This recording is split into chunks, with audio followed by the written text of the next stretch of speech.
시간에는 왜 이런 일이라고 해가지고 주의 말씀을 함께 들어가겠습니다. 오늘 우리 시대에는 그 무엇보다 속도가 중요합니다. 물건을 만들 때에도 더 빠른 속도를 만들면 같은 시간 내에 많은 물건을 만들 수 있기 때문이죠. 많은 물건을 만들어서 많이 팔면 그만큼 많은 돈을 벌 수가 있습니다. 그러니까 속도는 양과 연결이 되죠. 따라서 속도를 높일수록 더 많은 물질을 모을 수가 있고 더 빨리 부자가 될 수가 있습니다. 그러면 여러분 어떻게 하면 속도를 높일 수 있겠습니까? 같은 것을 반복해서 하면 됩니다. 처음 하는 것은 빠르게 할 수 없지만 여러 번 반복해서 하다 보면 속도가 점점 빨라집니다. 사람들은 반복이 중요하다고 말하죠. 그런데 우리가 이처럼 반복을 통해서 속도를 높이는 것에 초점을 맞추다 보면 일어나는 부작용이 있습니다. 그것은 우리가 결론에 빨리 이르고자 하는 성급함과 조급함입니다. 수학 강사로 잘 알려진 정승재 씨는 부모들이 자녀들에게 수학 문제를 풀 때 오늘 여기부터 여기까지 풀고 그 다음에 노라로 낸다 라고 말하는데 이것이 자녀를 망치는 지름길이라고 말한다는 겁니다. 그러면 자녀들은 자기가 놀고 싶으니까 문제를 빨리 풀려 한다는 거죠. 조급해 한다는 겁니다. 그리고 나서 문제가 잘 안 풀리면 짜증이 난다는 거예요. 빨리 끝내고 놀아야 되는데 이거 천천히 풀리니까 놀 수도 없고 그래서 짜증이 난다는 겁니다. 여러분 짜증이 나면 어떻게 될까요? 그 문제가 쉬워집니다. 그러면서 자녀들이 머리를 쓰죠. 문제를 빨리 푸는 방법이 있습니다. 그건 뭐냐면 문제를 이해하지 않고 외워버리는 겁니다. 문제 패턴을 외워버리는 겁니다. 그러면 문제를 빨리빨리 기계적으로 풀 수 있다는 겁니다. 그의 말에 의하면 우리나라에서 대학에 들어가는 것은 암기 시합이라고 합니다. 문제 패턴을 빨리 외워서 그것을 보다 빨리 풀면 좋은 대학에 들어갈 수 있다는 겁니다.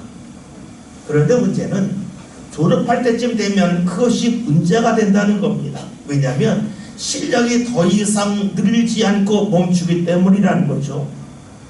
정승재 씨의 말에 의하면 중요한 것은 어려운 문제를 외워서 푸는 것이 아니라 그 어려운 문제를 풀기 위하여 오랫동안 씨름하는 훈련이 필요하다고 말합니다. 다시 말해서 문제가 풀리지 않을 때에 이 방법 저 방법 동원하는 것이 중요하다는 거죠. 그런 사람은 실력이 멈추지 않고 성장한다고 말합니다. 그의 말을 요약하면 성장하는 사람의 특징은 문제가 어려울 때에 그 문제를 푸는 방법을 찾을 때까지 끊임없이 시도한다는 겁니다. 반면에 성장하지 못하는 사람은 자기가 아는 방법으로만 문제를 풀려고 하고 새로운 방법을 시도하지 않는다라고 말하고 있습니다. 그렇죠? 성장하는 사람은 문제를 푸는 방법을 때로는 문제를 보는 시선을 달리할 줄 압니다. 자신이 풀려고 하는 방법이 있고 자신이 보는 시선이 있는데 그것이 되지 않을 때에 그 문제를 피해가지 않는다는 겁니다. 그 문제를 풀기 위하여 방법을 달리하고 시선을 달리하면 그 사람은 성장한다는 겁니다. 즉 성장은 조급함에서 벗어날 때에 경험할 수 있습니다. 결론을 내는데 빨리 그리고 신속하게 하고자 하는 사람은 늘 자신이 사용하는 익숙한 방법으로만 본다는 겁니다. 새로운 방법을 찾지 않는다는 거죠. 이것을 달리 말하면 시간이 흘러도 같은 것을 반복할 뿐 한다는 겁니다. 성장은 새로운 방법을 찾아가는 데 있습니다. 성장을 바뀌러 보면 바퀴가 커지는 거죠. 작은 바퀴가 커지는 거예요. 제가 농촌에서 목회했을 때에 간혹 보는 광경 중에 하나는 차가 밭에 빠지거나 논에 빠지는 거예요. 그러면 차가 나오질 못해요. 그러면 동네에서 누군가 커다란 트랙터를 끌고 가서 논에 밭에 들어가서 그 차를 끄집어냅니다. 차는 움직이지 못하는데 트랙터는 움직여요. 그 이유는 트랙터의 바퀴가 엄청나게 크기 때문입니다. 자동차는 앞에 50cm의 턱이 있으면 오르지 못합니다. 멈춥니다. 그런데 바퀴가 1m가 넘는 트랙터는 앞에 50cm의 턱이 있어도 전혀 문제되지 않고 그것을 넘어갑니다. 그렇죠. 바퀴가 작으면 턱이 문제가 됩니다. 사방에 턱이 있으면 바퀴가 작으면 그 자리에서 벗어나지 못합니다. 바퀴가 크면 턱을 넘어갑니다. 지금 있는 자리에서 다른 자리로 얼마든지 옮겨갈 수 있습니다. 따라서 조급해서 문제를 빨리 풀고자 하는 사람, 그런 사람은 문턱을 넘지 않고 같은 문제를 기계적으로 풀려고 해서 안 것 같습니다. 우리가 하는 말로 하면 문물 안에 개구리로 살뿐입니다. 이런 사람은 시간이 필요한 문제 앞에서 탄식을 하죠. 문제를 풀려는 끈기는 없고 조급함만 있기 때문입니다. 그래서 인생에서 문제가 빨리빨리 풀리지 않으면 끈기 있게 그 문제를 풀려고 이리저리 시도하지 아니하고 왜 내게 이런 일이 있는가 하면서 탄식을 합니다. 이렇게 조급한 사람이 하나님을 믿으면 어떻게 될까요? 그 탄식이 하나님에게로 이어집니다. 하나님, 왜 제게 이런 일이 있습니까? 제가 뭐 그리 크게 잘못했다고 다른 사람에게 없는 일이 저에게 찾아옵니까? 하면서 하나님을 향하여 원망을 쏟아냅니다. 문제가 풀리지 않는다고 하는 것은 해답의 문턱이 높다는 겁니다. 이를 문제가 아닌 나를 중심으로 본다면 내 바퀴가 문턱을 넘을 만큼 크지 않다는 반증입니다. 여러분, 그렇다면 왜 하나님께서 풀기 어려운 문제를 지금 내가 넘어서기 힘든 그 문턱을 허락하시겠습니까? 그 이유는 같은 방법으로 살지 말라는 것 아니겠습니까? 조급함에서 벗어나서 너희 실력이 향상됐으면 좋겠다고 하는 하나님의 바람이 아니겠습니까? 반대로 본다면 어려움 앞에서 조급하고 원망하는 사람은 어떤 사람입니까? 저 문턱 안 넘겠습니다. 제가 살고 있는 세계 안에서만 살겠습니다. 반복적으로 살겠습니다 하는 그러한 마음이라고 볼 수 있습니다. 부모들은 자녀들이 넓은 세계관을 원해요. 그래서 공부하라 그래요. 공부하라고 하는 이유는 자녀가 무언가 하고자 하는데 그 하고자 할 때의 자격을 갖추지 못하는 것이 안타까워서, 즉 어떤 장애로 인해서 하고 싶은 일을 하지 못하는 것을 더 이상 보고 싶지 않아서 공부하라고 말합니다. 하고 싶은 일이 있는데 그를 할 만한 준비가 되어 있지 않다면 기회조차 얻지 못하기 때문이죠.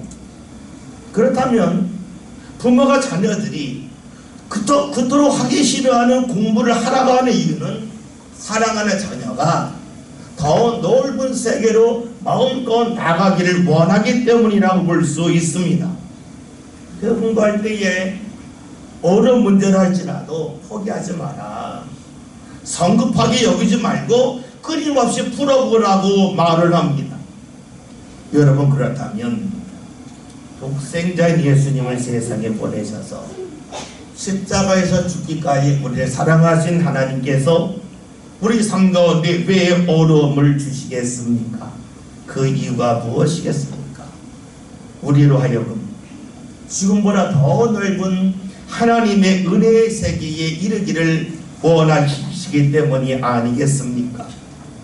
그런 하나님은 우리 삶의 바퀴가, 우리 신앙의 바퀴가 커지기를 원하고 계십니다. 다시 말하면 내 앞을 가로막고는 수많은 문턱이 있는데 그 문턱이 없어지는 것이 아니라 너의 삶의 바퀴, 신앙의 바퀴가 커져서 그 문턱을 네가 넘어갔으면 좋겠다는 것이 하나님의 마음입니다. 사실 우리가 조금만 생각하면 이런 하나님의 마음을 충분히 알 수도 있고 이해할 수도 있습니다. 그런데 여러분, 우리가 머리로 하는 것과 실제의 삶이 같지는 않죠.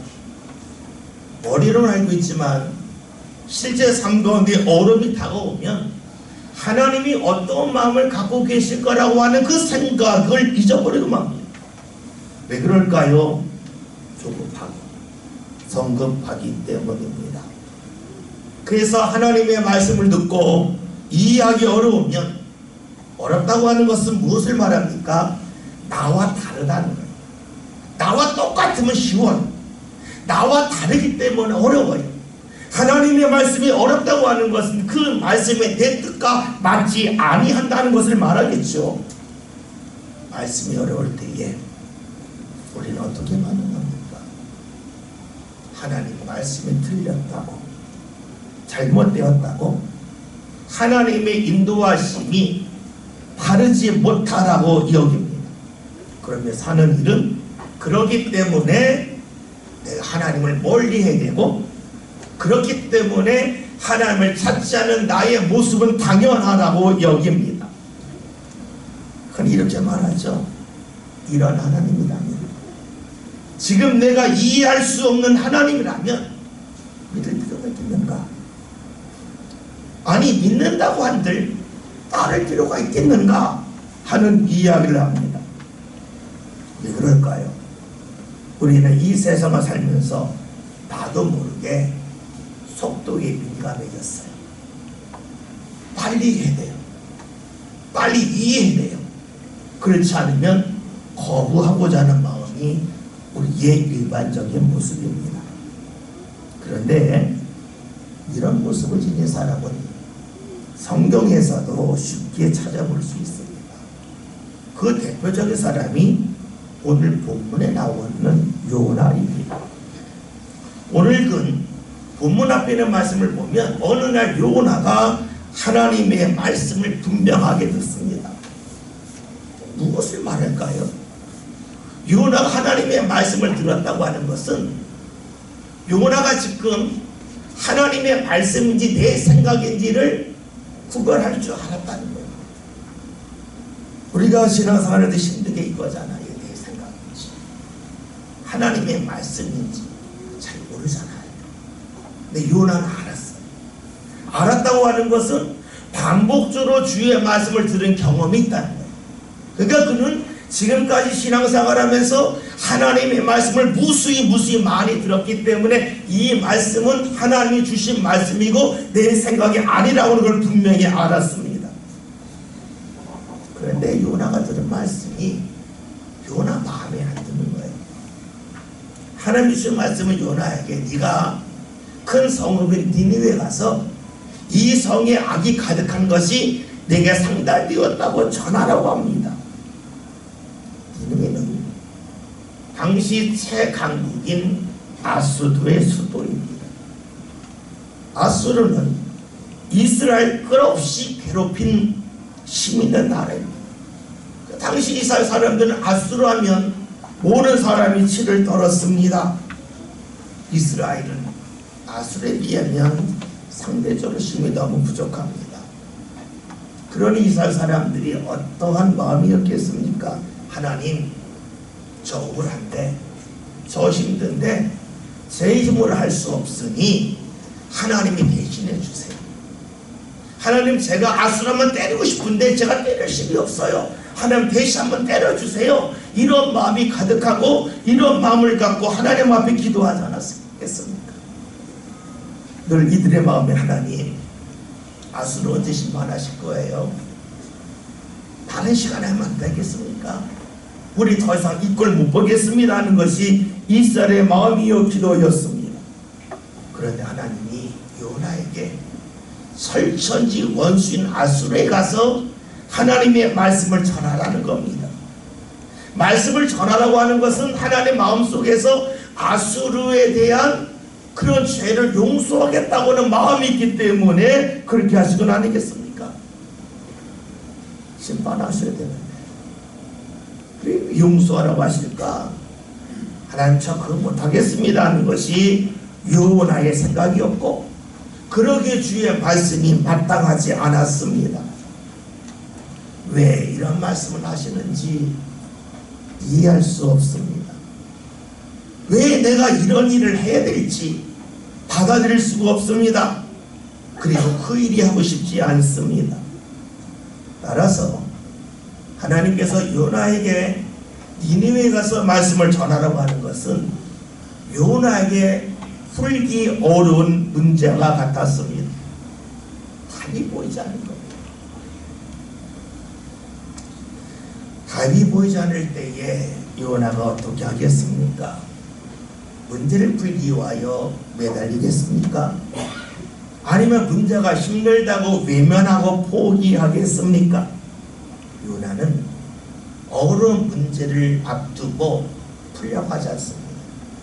어려운 문제니까 포기하겠다 합니다.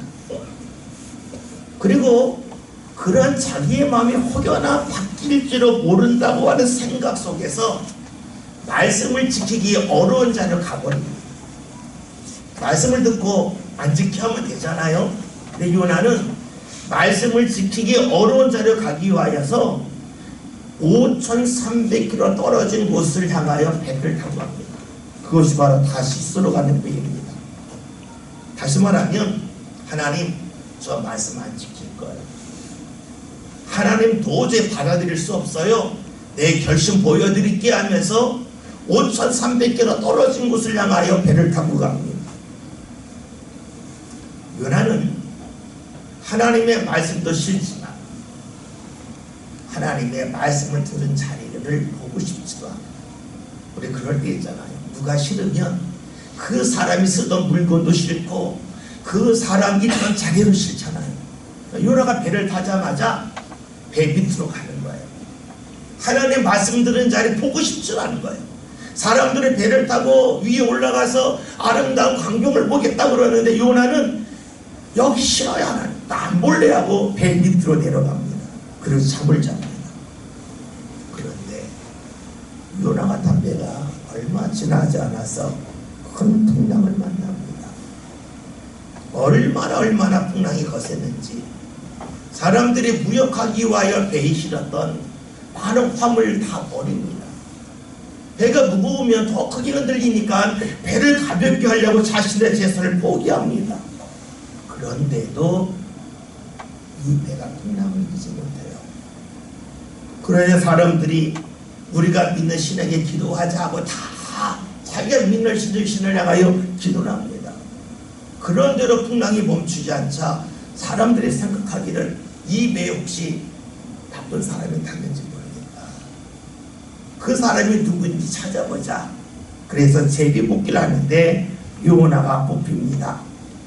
요나에게 묻습니다. 혹시 당신이 잘못한 거 없습니까? 라고 말하자 요나가 말을 해요.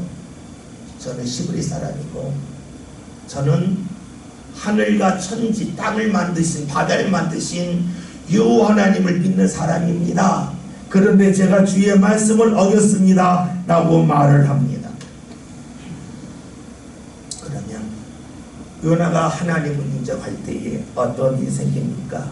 오늘 말씀이 이렇게 증언해 줍니다. 11절 봅시다. 바다가 점점 흥룡한지라 우리가 그에게 이르되 우리가 그를 어떻게 하여야 바다가 우리를 위하여 잠잠하겠느냐 하니 아멘. 하나님을 인정하자고 멀리했던 요나가 하나님을 인정하지만 얼음은 여전히 이어집니다. 풍랑이 멈추지 않습니다. 아니 오히려 풍랑이 더욱더 거대해졌어요. 사람들이 요나에게 묻습니다. 어떻게 해야 이 풍랑이 멈추겠냐? 어떻게 바다가 잔잔해지겠냐 묻자 요나가 이렇게 말을 하죠. 12절 봅시다. 그가 대답하되 나를 들어 바다에 던지라. 그리하면 바다가 너희를 내어 잔잔하리라. 너희가 이 큰 폭풍을 만난 것이 나 때문인 줄을 내가 알아라 하니라. 아멘. 요나는 자기를 바다에 던지라 그럽니다. 모든 문제가 자기 때문이니까 자기만 없어지면 이 문제는 다 해결될 거라고 여깁니다. 내가 죽으면 된다는 겁니다. 근데 여러분, 이 말을 듣는 사람들의 마음이 어떠하겠습니까? 아니, 우리 살자고 다른 사람을 죽여, 이건 사람으로 할 일이 아니야 하는 마음이 들지 않겠습니까? 여러분, 누가 옆에서 나 죽여요 그러면 당신 내요라고 말할 때에 누가 죽이겠어요? 양심이 있는데. 나 살자고 저 사람 죽일 수는 없잖아요. 사람들이 그 말을 듣고 이건 아니다, 이건 아니다, 이 사람 죽으면 안 된다 하고 노력을 해요. 13절 봅시다. 그러나 그 사람들이 있어 이정도 그를 붙이고 불러다가 바다가 그를 향하여 점점 더 위험하고 눈이 못한지라. 아멘. 말씀을 보면 바다가 더욱더 출렁했습니다. 풍랑이 거세졌습니다. 풍랑이 요나 때문이란 말을 들었을 때는 긴가민가했습니다. 요나를 바다에 던지면 바다가 잔잔해질 거라는 말을 듣고 설마했습니다. 그런데 요나의 말을 듣지 않을수록 풍랑이 거세지자 이제 사람들이 하나님을 받아들여요. 14절 볼까요? 우리가 여호와께 부르짖으되 여호와여 구하오니 이 사람의 생명 때문에 우리를 멸망시키지 마옵소서. 우리를 우리에게 돌리지 마옵소서. 주 여호와께서는 기회를 때로 행하시니라 하고. 아멘. 말씀을 보면 우리는 놀라게 돼요. 왜냐하면 사람들이 자기가 믿는 신이 있는데 그 신의 이름을 부르지 않고 여호와 이름을 부르면서 기도하기 때문입니다. 사람들은 요나를 통해서 여호와 하나님을 알았습니다. 그러니까 요나는 여호와 하나님을 전한 겁니다. 그런데 지금 풍랑이 거센 위기에서 요나로 말하면 바다에 던져지는 죽음의 자리 앞에서 요나를 통하여 하나님을 안 사람들은 기도를 하는데 정작 요나는 기도하지 않습니다. 왜냐하면 요나는 이 어려움이 발생한 이유를 알고 있기 때문입니다. 그거는 알았습니다. 내가 불순종해서 이 어려움이 있다는 것을 알았습니다. 그렇기에 요나는 다른 사람처럼 기도하지 않습니다. 요나는 이 어려움의 원인도 알고 있고 이 어려움의 해결책도 안다고 여겼기 때문입니다. 즉 나의 불순종 때문에 어려움이 생긴 것이고 이 해결책은 불순종한 내가 죽으면 된다는 것이 요나의 생각이었습니다. 그리고 요나는 불순종한 자기를 죽게 함을 통하여 하나님의 진노가 없어질 거라고 여긴 겁니다. 그러니까 내가 죽는 것은 불순종한 것이고 하나님이 나를 향한 진노를 해결할 길은 내가 죽으면 된다 하는 것이었습니다. 그러니까 결론이 나온 거예요. 결론이 나왔으니까 다른 길이 보이지 않아요. 나 죽으면 된다 하면서 그는 기도하지 아니합니다.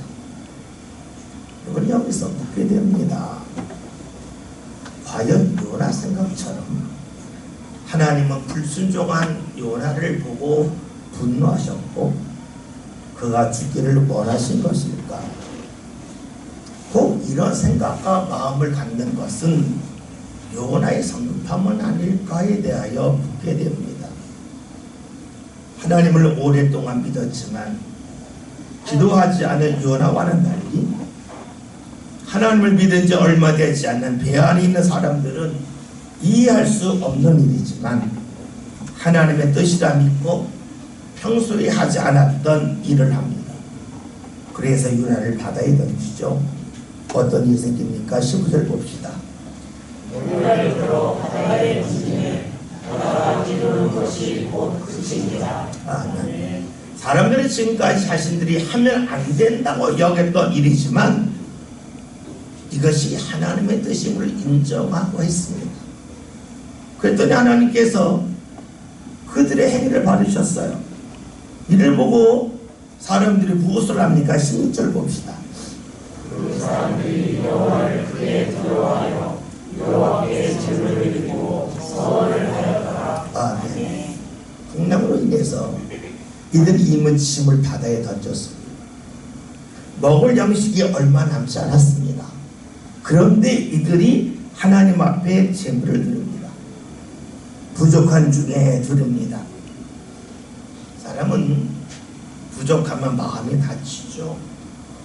장독에서 인심이 난다는 말이 있듯이 풍성할 때에 내 밖에 있는 대상을 봅니다. 그런데 옆에 있는 사람들은 부족한 중에도 재물을 드립니다. 이것이 어떻게 가능했겠습니까? 그 위는 풍랑을 주셨다가 풍랑을 거두어 가신 하나님을 믿었기 때문입니다. 이런 하나님이 함께 하신다면 앞으로 우리 삶 가운데 어떤 어려움이 다가온다 할지라도 넘어설 수 있도록 인도하실 거라고는 믿음이 있었기 때문입니다. 보이는 것을 믿으면 보이는 것에 따라 생각합니다. 내가 양식이 있어야 산다 하면 양식의 양을 보고 내가 할 일과 하지 말할 일을 구별하죠. 그런데 보이지 않는 하나님을 믿으면 어떻게 될까요? 내가 볼 수 없는, 내가 알지 못하는 방법으로도 하나님이 나를 인도하실 거고 나를 도우실 거라고 하는 것을 믿게 됩니다. 그래서 하나님을 믿으면 믿지 않았을 때 일을 할 수 있게 되죠. 요나는 바다에 던져지기까지 내가 죽으면 된다. 불순종한 내가 죽으면 하나님의 발을 잔잔하게 하실 거고 불순종에 대한 하나님의 진노가 이제 없어질 거라고 여겼습니다. 그런데 과연 이런 요나의 생각대로 하나님 행하셨습니까? 17절 봅시다.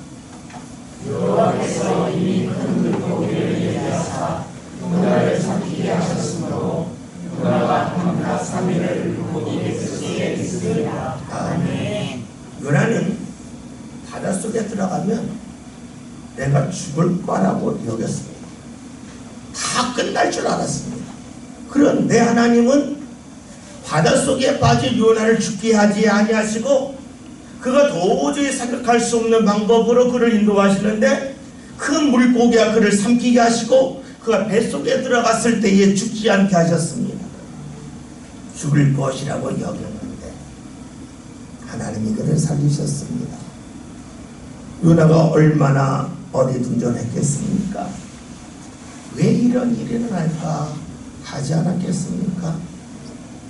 요나의 생각을 넘어서는 하나님의 일이 일어났습니다. 요나는 당연히 버림받을 거라고 여겼습니다. 이것이 하나님의 뜻이고 하나님의 계획이라고 여겼습니다. 다시 말하면 요나는 나는 하나님을 알아. 나같이 잘못된 사람은 하나님이 심판하실 거야. 끝장내실 거야.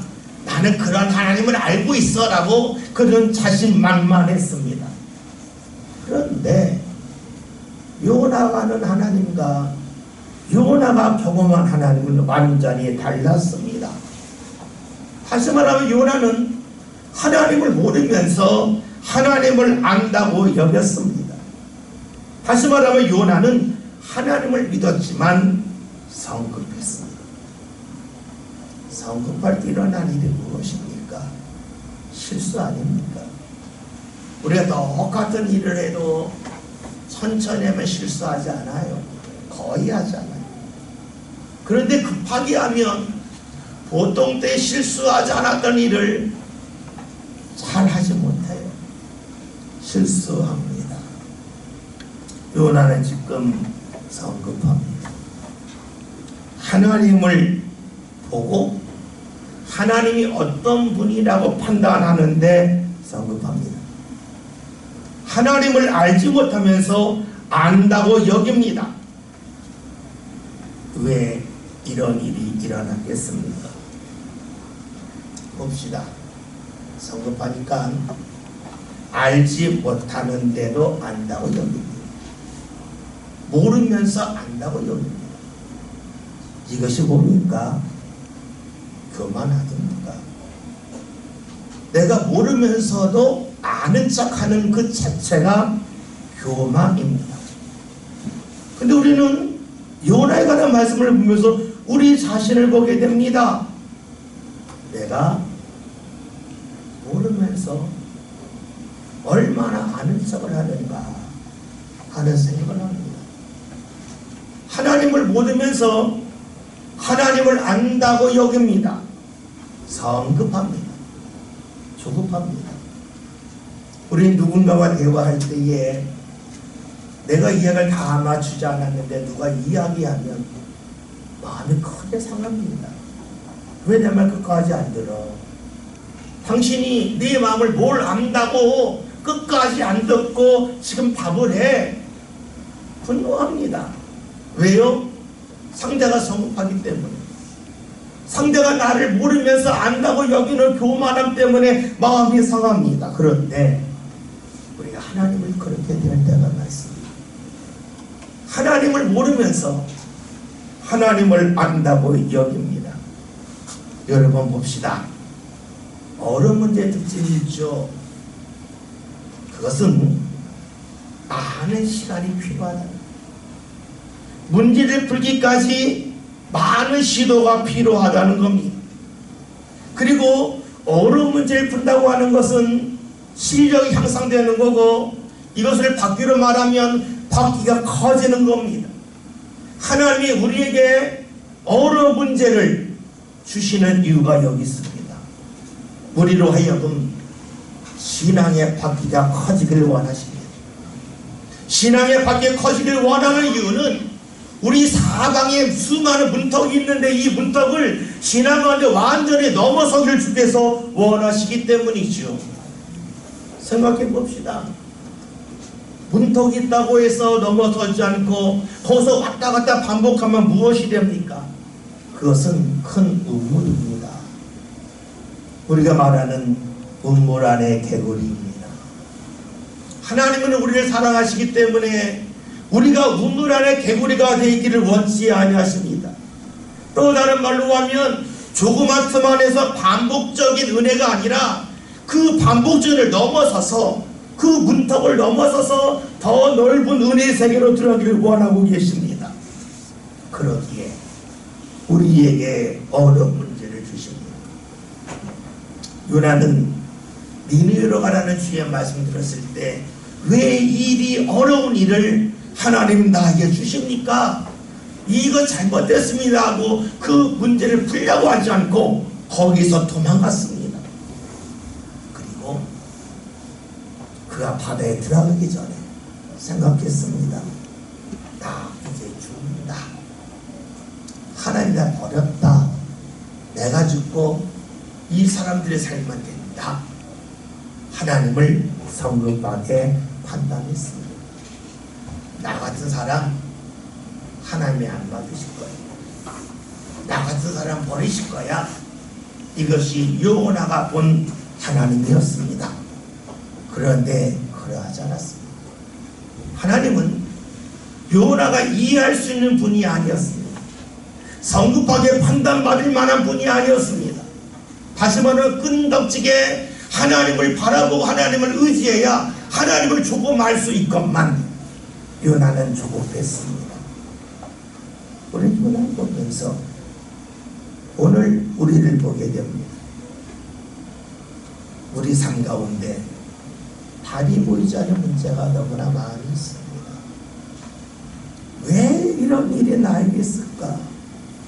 내가 신앙생활을 하는데 안 믿는 사람들은 이런 일을 경험하지 않는데 왜 나에게 이런 일이 있습니까? 하나님 앞에 원망이 나올 때도 있습니다. 그러면서 하나님을 찾지 않고 이거 잘못된 거야. 왜 나한테 이런 일을 허락하시면서 원망할 수 있습니다. 그런데 하나님이 우리에게 원하시는 것은 무엇입니까? 끈덕지게 하나님을 바라보기 원하고 있습니다. 지금 판단하지 말라는 거예요. 그 넉지게 매달림을 통하여 너희의 신앙의 밖에 커져내지 않겠냐? 그래야 문턱을 넘어서지 않겠냐? 네 삶이 운물 안의 개구리로 행복할 거냐? 아니면 운물을 벗어날 거냐? 주께서 우리에게 물으신다면 그 누가 운물 안에 살겠다고 말씀을 드리겠습니까? 여러분, 문제가 빨리 풀리지 않으면 지칩니다. 힘듭니다. 그래서 지쳐서 포기합니다.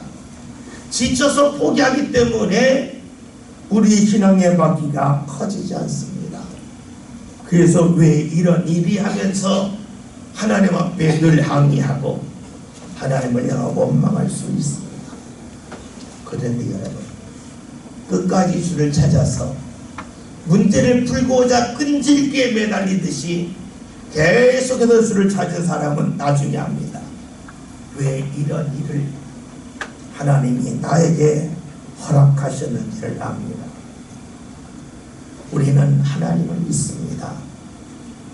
그 하나님은 내 판단을 넘어서는 분입니다.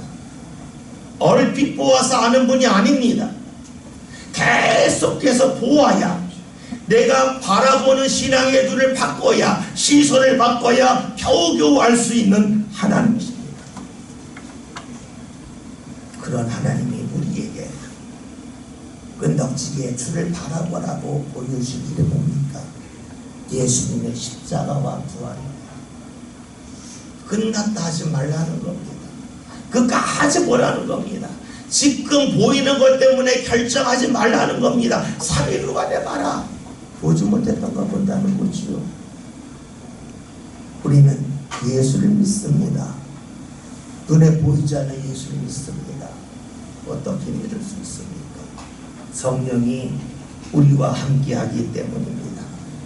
여러분, 보이는 것에 매달리는 사람은 보이는 것에 따라간다는 겁니다. 보이지 않는 하나님을 믿는 사람은 보이지 않는 하나님의 도움을 구하며 살 수 있습니다. 삶 가운데 요나가 경험했던 것처럼 당혹스러운 일이 있습니까? 왜 이런 일이 나에게 일어나느냐고 한탄이 나오십니까? 답이 보이지 않는다고 모든 것을 다 버리고 도망치고 싶습니까? 그럴 때 잊지 맙시다. 하나님이 나에게 어려운 문제 허락하셨다고, 하나님이 나에게 신앙의 바퀴가 커지기를 원하신다고, 하나님이 나에게 더 넓은 은혜의 세계로 나가게 하기 위하여 신앙의 바퀴가 커지기를 원하신다는 것을 꼭 잊지 맙시다. 그래야 저 여러분이 이런 일이 물음표 던지면서 하나님에게 등을 돌리는 것이 아니라 이런 일이 있었기에 하나님, 제가 더 넓은 신앙의 세계에 나갔습니다, 고백할 수 있는 저와 여러분 다 될 수 있기를 주 이름으로 기도드립니다. 살아계신 하나님,